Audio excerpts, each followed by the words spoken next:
Ha? Nima deysiz? Mashina qarovsiz qolgani uchun jarima maydoniga qo'yamiz. Sabab? Mashinaning egasi yo'q, qarovsiz ochiq holatda qoldirilgan. Qonun bormi shunaqa?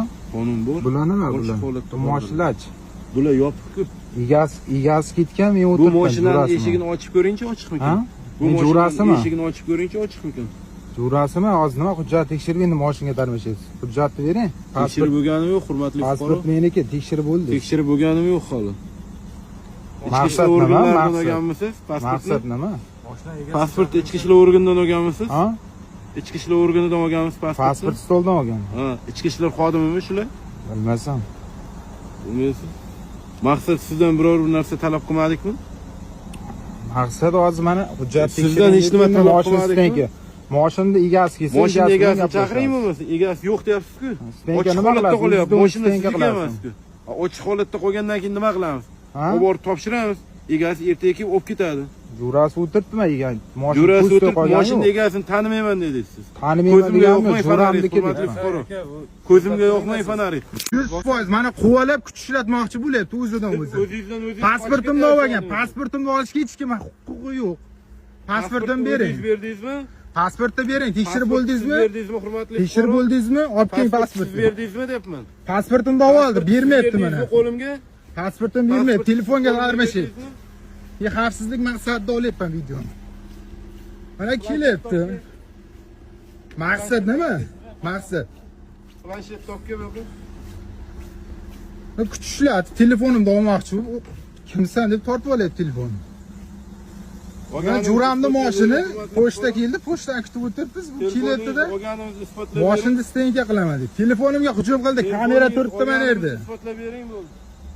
Telefonni tortib oldi, qo'lida olib qo'ydim keyin. Isbotlab bering. Nima? Qonun nima sizlarga? O'yinchoqmi? Endi mana shular endi kuch ishlatib, mana shunaqa qo'rqitadigan bo'lsa, endi borki, oddiy boshqa odamlarda nima kutish mumkin?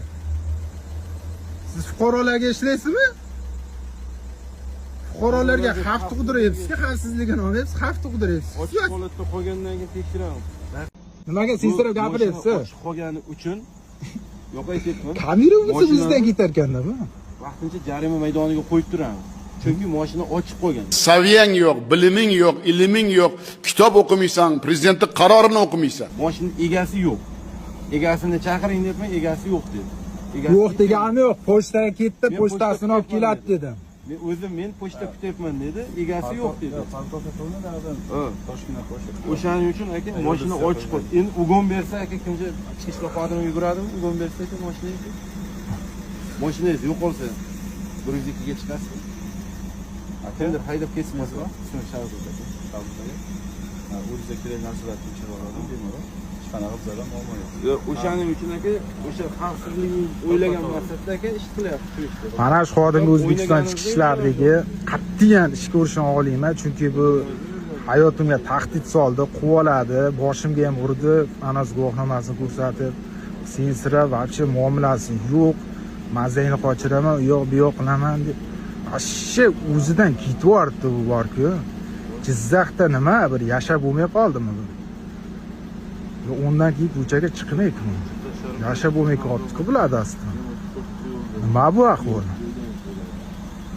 Pasportni ko'rsating, pasportni berdim, keyin mashina stenka deydi, mashina egasi keldi, yana stenka deydi. Bir tushunarsiz holatda.